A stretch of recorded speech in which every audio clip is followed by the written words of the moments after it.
Sergio reveals all about Red Bull's toxic culture. Lewis makes a surprising statement for the Dutch GP, and Red Bull is bringing a massive upgrade for this week's race. Do consider subbing. Let's get into the latest F1 news. What if I told you that Ferrari's latest major upgrade almost backfired spectacularly? Picture this, a brand new suspension system bolted onto a car that wasn't even designed for it. The team rolls it out at Spa during a sprint weekend, where practice time is short and mistakes are costly. And standing on the pit wall, Ferrari team principal Fred Vasseur admitted he was nervous. Very nervous. This is the story of how Ferrari risked it all with their SF25 suspension upgrade, why they gambled mid-season, and how it still managed to deliver results. To understand the stakes, we need to rewind. In 2024, Ferrari came agonizingly close to the Constructors' Championship, only to miss out in a dramatic finale. Fast forward to 2025, and it's McLaren, not Ferrari, setting the pace. Ferrari's flashes of brilliance were there, but consistency and podiums were slipping through their fingers. Something had to change. Enter the rear suspension upgrade. This wasn't just a minor tweak, it was a fundamental re-engineering of the SF25's rear axle. But here's the kicker, the car was never designed for it. Vasseur openly admitted the upgrade came with penalties in weight, aero trade-offs, and a car balance that might suddenly shift in unpredictable ways. Now imagine choosing to debut that upgrade at Spa, one of the most unforgiving circuits, and on a sprint weekend no less. Sprint weekends mean one short practice session, straight into qualifying, then a sprint race, then the Grand Prix. In other words, almost no time to adjust the car to a radical new setup. Vasseur himself described it perfectly. When we brought the new rear axle to Spa, I was already nervous. You have to try all the tyre compounds in a limited amount of time. That doesn't leave much time for chassis setup. And you can almost picture him pacing, glancing at the monitors, knowing that one bad run could derail their entire plan. Think about it. You've thrown in a component that fundamentally changes how the car behaves, and now you're asking the drivers to figure it out in minutes, not hours. It's the kind of gamble that can win you races, or bury your season. So, what happened? Against the odds, it worked. Charles Leclerc delivered an immediate result, securing a podium at Spa. Then, in Hungary, a track that exposes weaknesses in car handling, Leclerc pulled off Ferrari's first pole position of the season. Suddenly, the gamble didn't look so reckless. Even Lewis Hamilton, still finding his rhythm in Ferrari red, noticed the difference. He said, "Definitely some improvements that we've made on the upgrades. The car is definitely progressing. Coming from a 7-time world champion, that's validation." But here's the truth, it wasn't a miracle fix. Vasseur himself reminded everyone that mid-season upgrades aren't clean solutions. The SF25 wasn't built around this suspension, which meant they were still wrestling with compromises, stability, weight, and aero balance all had to be massaged into shape. The gains were real, but they weren't free, and this is where Ferrari's story gets interesting. After Spa and Hungary, Vasseur made it clear, this was the final major upgrade for the SF25. The focus now shifts to 2026, when Formula One's new regulations arrive. That's the big reset button every team is waiting for. Still, the team isn't writing off 2025. They're determined to squeeze everything they can from this upgrade package. Vasseur explained that Spa was just the beginning. A sprint weekend gives you narrow data, so Hungary, more technical, more demanding, would be the real test. He admitted, "We have still some improvement to do, but I'm quite confident that all the tasks that we collected this weekend will pay off next week." So Ferrari is walking a tightrope, maximizing this upgrade for the remainder of the season, while shifting brainpower and resources toward a car built entirely around the 2026 rulebook. It's a balancing act that requires precision, patience, and a little bit of nerve. The very nerve that Vasseur admitted to at Spa. If you step back, there's a fascinating psychology at play here. Fans see the podiums, the pole positions, the upgrades bolted onto the car, but behind the scenes, the choices are rooted in calculated risk. Ferrari knew the SF25 wasn't built for this suspension. They knew the setup window at Spa was razor thin, and yet they rolled the dice. Why? Because standing still in Formula One is the same as moving backward. To close the gap to McLaren, they needed to take the leap, nerves and all. And that's what keeps the sport captivating. Formula One isn't just about speed, it's about pressure. It's about engineers pulling all-nighters in Maranello, drivers trusting new machinery in real time, and a team principal admitting on record that he was nervous. That honesty humanizes Ferrari's fight. So where does this leave us? Ferrari's gamble has already paid some dividends. A podium, a pole, and a car that looks sharper than it did a month ago. But the story isn't finished. The real test is consistency. Can the SF25 sustain this performance across circuits as varied as Monza, Singapore, and Suzuka? Can Hamilton and Leclerc extract everything from a car with a heart transplant it wasn't designed to take? And most importantly, will Will these upgrades serve as a bridge to a championship-caliber machine in 2026? One thing is certain, this upgrade wasn't just about components. It was a statement, a reminder that Ferrari will take risks, even risky ones, to fight at the front. And sometimes, the difference between falling behind and clawing back lies in the courage to make those calls, nerves and all. So there it is, Ferrari's gamble with the SF25's rear suspension. A car not designed for it, unleashed under sprint weekend pressure, and yet somehow delivering hope. A bold move, a nervous weekend, and a sign of what's still to come. Red Bull Racing has long been one of the most dominant forces in Formula One. For nearly 2 decades, they've stood at the top of the sport, collecting constructors' championships, shaping world-class drivers, and building an aura that made them seem untouchable. But today, that aura is being tested like never before. After a period of dominance under Christian Horner, the team now finds itself in a very different position, battling to prove that its legacy isn't fading. The recent appointment of Laurent Mekies as Red Bull Racing's new CEO and team boss marks a critical moment in the team's history.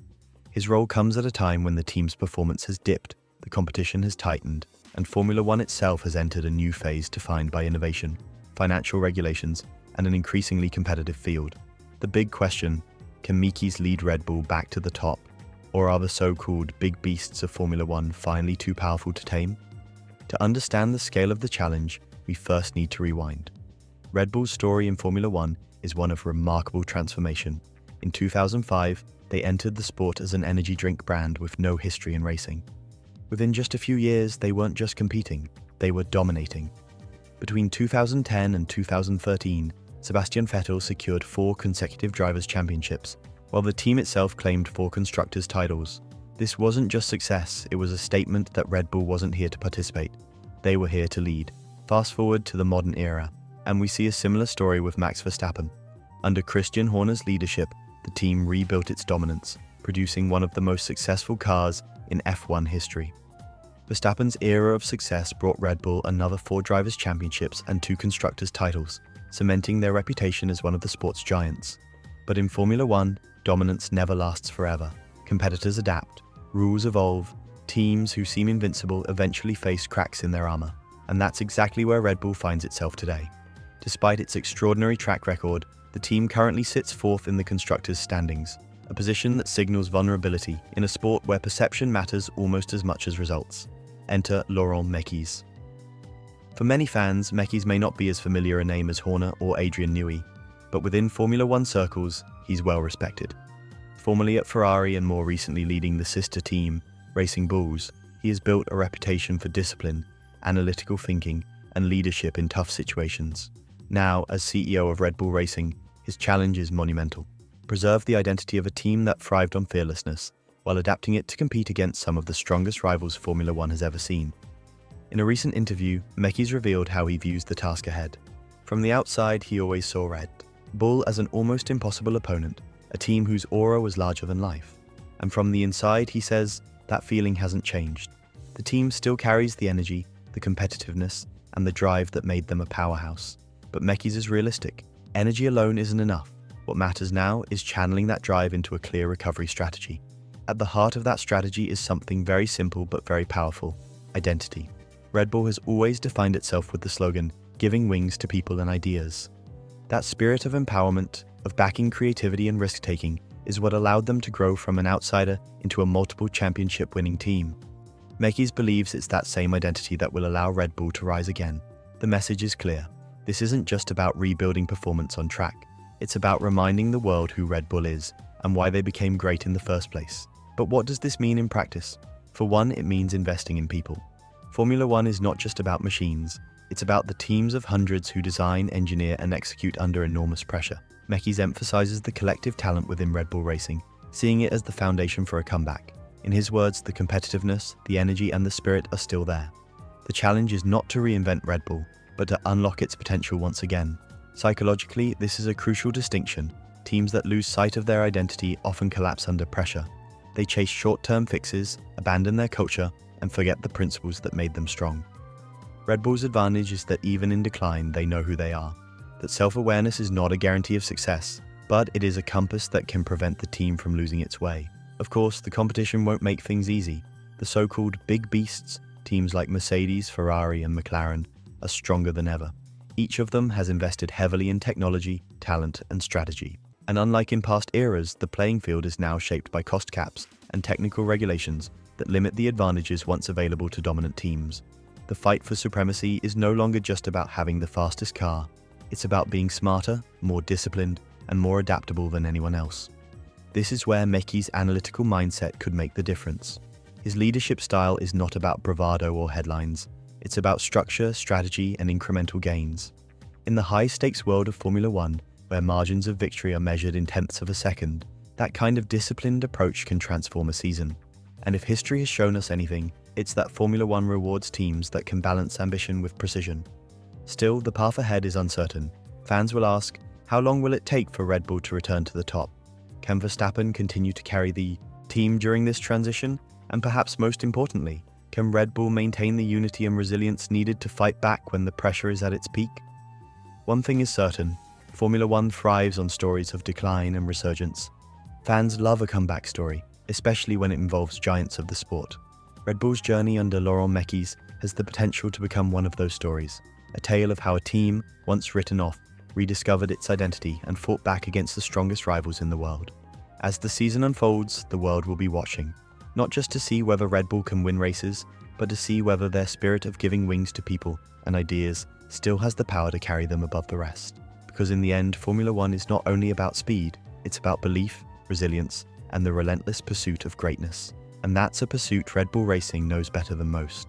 Did you know that Formula One drivers at the very top of their game, world champions, multiple race winners, are struggling with today's generation of cars? It's true, even Lewis Hamilton, a 7-time world champion, has openly battled with adapting to this new era. And now Sergio Perez has put it plainly. These ground effect cars are tricky. But why? Why are some of the world's best drivers suddenly fighting their own cars more than their rivals? And what does this mean for the future, especially with the big 2026 reset just around the corner? Stay with me, because today we're diving into a fascinating story that connects driver psychology, technical regulation changes, and the very core of what makes a champion shine. Let's start with the basics. In 2022, Formula One introduced a massive regulation overhaul. The goal was to bring cars closer together, reduce dirty air, and allow more overtaking. The solution? Ground effect aerodynamics. Instead of relying on huge wings, these cars are designed to suck themselves into the track with underfloor tunnels. On paper, it sounded like a perfect way to make racing more exciting. But here's the twist. Driving them is anything but simple. Sergio Perez recently admitted that these machines are some of the trickiest cars he's ever handled. He's not alone. Drivers across the grid have talked about unpredictable handling, stiff suspensions, and a car that can feel like it's fighting you through every corner. And when even Lewis Hamilton, arguably the most naturally talented driver of his generation, struggles to adapt, you know the challenge is real. So what's going on with Hamilton? Sky F1 analyst Anthony Davidson put it in a striking way. He said that when ground effect cars arrived, Hamilton lost that natural feeling he had always relied on. Think about that. A driver who spent over a decade mastering cars that responded instantly to his inputs suddenly found himself in a machine that didn't give the same feedback. It's like being a concert pianist, and one day the keys on your piano don't quite respond the way you expect. You can still play, but that effortless magic, that connection between your instincts and the instrument, is gone. And when you're fighting for tenths of a second, that missing connection can make all the difference. Now let's add another layer. Perez himself knows how demanding it is. Driving for Red Bull, a team that's built arguably the fastest ground effect car on the grid, hasn't made it easier. He's openly admitted that these regulations expose weaknesses brutally. Some drivers adapt, others fall behind. But here's where it gets really interesting. Pat Simons, one of Formula One's top technical minds and now Cadillac's engineering consultant, believes the 2026 regulations could flip the script again. The sport is planning to move away from the extreme ground effect style and towards something more like the pre-2022 era. In other words, the very traits that made Hamilton and others so successful before, that natural feel, that intuitive driving style, could become powerful again. And that's where psychology comes into play. When rules change, it's not just about engineering, it's about identity. A driver like Hamilton has built his career on feeling one with the car, on trusting his instincts in those split-second battles. When that bond is broken, it creates doubt. But give him a new set of rules that restore that bond? Suddenly, you unlock the champion's mindset again. The confidence comes back, the flow state returns, and we might just see a resurgence. That's why Perez's comment about the cars being tricky matters. It's not just an offhand remark, It's a window into how even the best are being tested in ways fans don't always see. Let's pause for a second. Think about what makes Formula One so compelling. Yes, the speed, the noise, the drama, but also the fact that it's constantly evolving. Every regulation change reshuffles the deck. Heroes rise, others fall, and legends are tested all over again. Hamilton dominated in the hybrid era because his style meshed perfectly with the cars. Verstappen has thrived in the ground effect era because his aggressive precision suits the machinery. And in 2026, the reset might once again shuffle who has the upper hand. That's the beauty and the cruelty of Formula One. And here's another psychological twist. Drivers don't like admitting when they're struggling. In a sport built on confidence, any hint of weakness can be magnified. That's why comments like Perez's are rare and revealing. If someone at the sharp end admits the cars are tricky, you can bet almost everyone else feels it too. So when we see Hamilton wrestling with the car, or hear Anthony Davidson explaining that he's lost that natural feeling, it isn't just about lap time. It's about resilience, adaptation, and the mental chess game that runs alongside the engineering arms race. Looking ahead, the 2026 rules aren't just another regulation change, they're a psychological lifeline. They're the chance for drivers who have felt disconnected to rediscover their spark. Imagine the storylines. Hamilton, perhaps in the twilight of his career, finding one last surge of brilliance. Perez, proving he can thrive beyond the Verstappen era. Young talents stepping into a formula that levels the playing field. It's more than just cars on track, it's about redemption, adaptation, and legacy. So what's the takeaway? Ground effect cars have pushed drivers to their limits, stripping away the natural feel that champions like Hamilton once relied on. Perez's admission that they're tricky confirms what many suspected. These machines test not only skill, but also adaptability, but change is coming. The 2026 reset could be the great equalizer, giving drivers a fresh canvas to show their artistry once again. And that's what makes Formula One irresistible. Every era rewrites the rules of greatness. What if I told you that one of Formula One's most legendary teams just signed a deal that could completely reshape how fans connect with the sport? That's exactly what McLaren has done by teaming up with one of the world's most recognized brands, Mastercard. This isn't just another sponsor logo slapped on a car. This partnership is big, it's bold, and it could set the stage for how Formula One teams build relationships with fans in the future. So, let's break down exactly what this deal means, why it matters, and how it might affect you as a Formula One fan. Now, before we dive in, think about this for a moment. Formula One is no longer just about what happens on the track. It's a global entertainment powerhouse worth billions, and every partnership is about more than money. It's about influence. And Mastercard, they've just bought themselves a front row seat to F1's future. So here's the news. McLaren and Mastercard have announced a multi-year deal, with Mastercard becoming the official naming partner of the McLaren Formula One team. Yes, that means from now on, you'll be hearing McLaren Mastercard Formula One team. That's right, McLaren has just added Mastercard directly into their identity. This isn't a side patch on a driver's sleeve, it's central to who the team is. And in the world of Formula One branding, that level of integration is huge. To put it into perspective, think about Red Bull Racing. Everyone knows it as Oracle Red Bull Racing now, thanks to Oracle's naming rights deal. These naming deals are the big leagues. They don't come cheap, and they signal deep commitment. So why Mastercard? Why now? McLaren says this partnership is about more than financial backing. It's about creating something called Team Priceless. And that's a clever move. Mastercard's famous slogan has always been about experiences being priceless, and now they're tying that directly to Formula One. The idea is to give fans exclusive opportunities, insider access, and rewards that money can't usually buy. Imagine this: special behind-the-scenes content, invitations to unique events, fan competitions, maybe even pit lane access or driver meet and greets. It's the kind of thing that doesn't just make you watch McLaren, it makes you feel like you're part of McLaren. And here's the psychology at work. When fans feel included, they stop being passive viewers and start becoming loyal advocates. This move isn't just about putting Mastercard on a car, it's about pulling you deeper into the McLaren universe. Now, let's zoom out for a second. Formula One is booming like never before. The Netflix effect from Drive to Survive, the expansion into the United States, and new audiences in Asia and the Middle East are driving massive growth. And what do big companies want? They want attention. They want eyeballs. They want engagement. By partnering with McLaren, Mastercard gets access to one of the most historic and globally recognized F1 teams.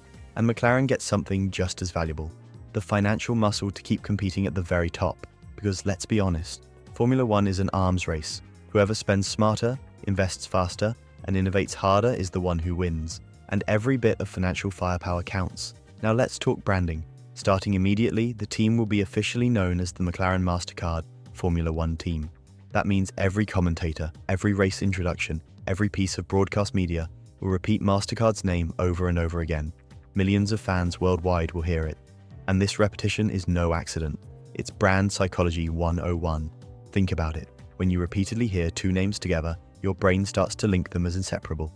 Oracle Red Bull, Petronas Mercedes, and now Mastercard McLaren. This is about cementing associations. When McLaren wins, Mastercard wins. When fans cheer for McLaren, they're indirectly building emotional connections with Mastercard, and that's exactly what these companies want. But here's what's really fascinating. McLaren isn't just settling for a logo and a name, they're promising a deeper kind of fan engagement. Through Team Priceless, Mastercard will create exclusive fan programs designed to bring supporters closer to the team. Think of it as loyalty rewards, but Formula One style. And here's where it gets really smart. People don't just want products anymore, they want experiences. Psychological research shows that experiences create stronger emotional memories than objects. If McLaren and Mastercard can deliver unique moments to fans, like stepping into the garage or speaking with a driver, they're not just giving away perks, they're creating lifelong emotional bonds. That's marketing genius. So what does this mean for McLaren's future on the track? Well, while partnerships like this don't automatically shave a second off lap times, the money certainly helps. Formula One is brutally expensive. Development, technology, testing, and staff all cost millions. Having Mastercard's financial support means McLaren can push harder in areas like car development, facilities, and talent acquisition. And remember, small margins make all the difference in Formula One. This deal isn't just about branding, it's about giving McLaren the resources they need to keep climbing back towards the top. Now, let's play devil's advocate for a moment. Some fans might not like this move. They might say, why is everything in Formula One being sold to the highest bidder? Aren't teams supposed to stand for tradition and history? And it's a fair point. McLaren is one of the most historic names in motorsport. Adding Mastercard into the official team name feels like a shift away from purity and towards commercialization. But here's the counter-argument.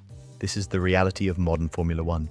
The sport is bigger than ever, the competition is tighter than ever, and money fuels innovation.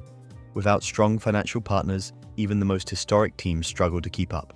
So while some fans may roll their eyes at the McLaren Mastercard Formula One team, others will see it as a necessary step to keep McLaren competitive in the long run.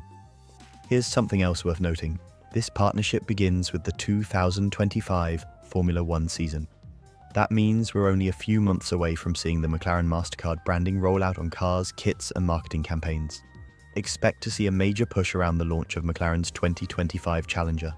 Mastercard will almost certainly want a splashy debut to show off their new role in the team. And with McLaren already on an upward trajectory in recent seasons, the timing couldn't be better. So, to wrap this up, here's the big picture. McLaren's deal with Mastercard is more than just another sponsor announcement. It's a long-term partnership that gives McLaren financial strength, gives Mastercard massive exposure, and gives fans something potentially priceless: deeper connection with their team. We're entering an era where Formula One isn't just about speed, but about experiences. And this partnership is a clear sign of where things are heading. So the question is, what do you think? Do you like the idea of McLaren Mastercard Formula One team? Or do you feel like too much tradition is being lost to corporate branding? Drop your thoughts in the comments. I'd love to hear where you stand.